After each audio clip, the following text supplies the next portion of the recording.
आज राहुल गांधी ने संपूर्ण हिंदू समाज को हिंसक बताया है, असत्यवादी बताया है।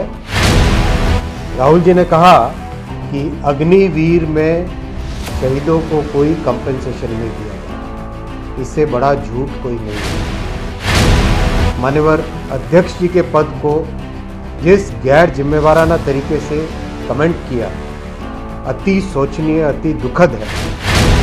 कांग्रेस का एक तरीके से ये हमेशा से चरित्र रहा है कि संवैधानिक व्यवस्थाओं को कमजोर करे। राहुल जी ने कहा कि अग्निवीर में शहीदों को कोई कंपनसेशन नहीं दिया जाता। इससे बड़ा झूठ कोई नहीं हो सकता। आज माननीय रक्षा मंत्री जी ने सदन में ही स्पष्ट, जब उनका भाषण चल रहा था राहुल जी का, उसी दौरान स्पष्ट किया कि अग्निवीर में शहीदों को 1 करोड़ रुपए से 1 करोड़ रुपए का कंपनसेशन मिलता है। केस स्टडीज़ हैं, अगर राहुल जी अपने तथ्यों को देखें तभी जाके वो इस तरह की बात करें। ऐसा नहीं कि कांग्रेस ने पहली बार सेना पे सवाल नहीं उठाए। कांग्रेस ने हमेशा सेना पर इस तरह के सवाल उठाए हैं और देश को भ्रमित करने का प्रयास किया है।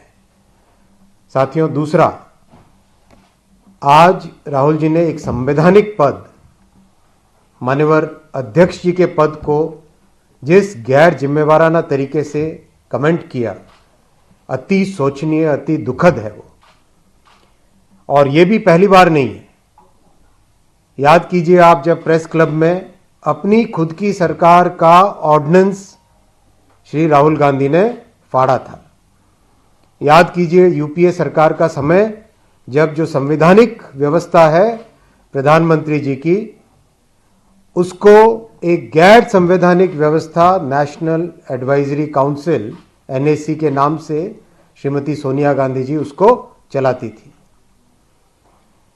इस तरह से कांग्रेस का एक तरीके से ये हमेशा से चरित्र रहा है कि संवैधानिक व्यवस्थाओं को कमजोर करे। अगर थोड़ा और पीछे जाएं तो स्वर्गीय इंदिरा जी के समय की बात भी अगर हम करें, संवैधानिक व्यवस्थाओं को उन्होंने हमेशा कमजोर किया। कमिटेड जुडिशरी की बात की। एक तरीके से जितनी संवैधानिक व्यवस्थाएं थी, चाहे पार्लियामेंट हो, जुडिशरी हो, ब्यूरोक्रेसी हो, सबको उन्होंने कमजोर किया। अब जो भारतीय संस्कृति के अनुसार जो व्यवहार होता है, उसको राहुल जी कहां से समझेंगे? उनको संस्कृति के बारे में जानकारी ही क्या है? आज उन्होंने एक संवैधानिक पद का बहुत बड़ा अपमान किया है। साथियों, तीसरी जो बहुत भ्रामक बात कहने की कोशिश की श्री राहुल गांधी ने, अयोध्या में कॉम्पेंसेशन की बात। अयोध्या में कॉम्पेंसेशन के बारे में ऑलरेडी प्रदेश सरकार ने, प्रशासन ने क्लियर आंकड़े दिए हैं जो आप सबके सामने हैं। 1253 करोड़ रुपए का कंपनसेशन, जहां जहां करीब 4215 शॉपकीपर्स जो अफेक्ट हुए हैं उनको दिए जा चुके हैं। इसके अलावा भी रीलोकेशन किया गया है। शॉप्स को वापस किस तरह से ठीक किया जाए, उसमें भी प्रशासन ने और जन भागीदारी के साथ काम किया है। मैं जो सबसे चिंताजनक विषय है, जो सबसे गंभीर विषय है, अब उस पर आता हूं। आज राहुल गांधी ने संपूर्ण हिंदू समाज को हिंसक बताया है, असत्यवादी बताया है, घोर अपमान किया है हिंदू समाज का। और ये पहली बार नहीं है, ये कांग्रेस की पुरानी पद्धति है। 2010 में तत्कालीन गृह मंत्री श्री पी चिदंबरम ने हिंदुओं को आतंकवादी कहा था।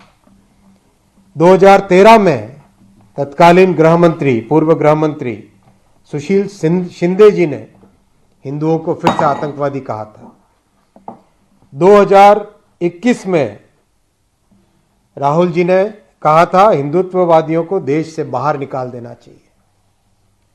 और आज संपूर्ण हिंदू समाज को हिंसक कहा, असत्यवादी कहा।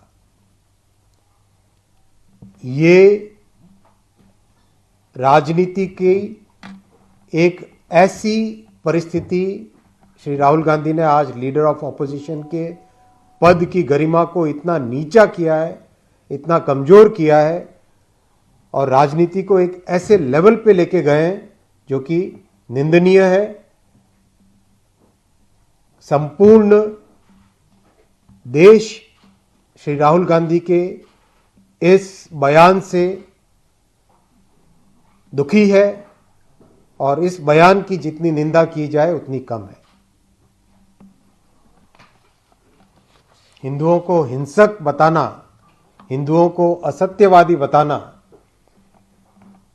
पार्लियामेंट के डिबेट के दौरान ईश्वर के चित्रों को सामने रखना, राजनीति को उससे जोड़ना, ये एक ऐसा लेवल डिबेट का ये किसी भी तरीके से एलओपी को शोभा नहीं देता।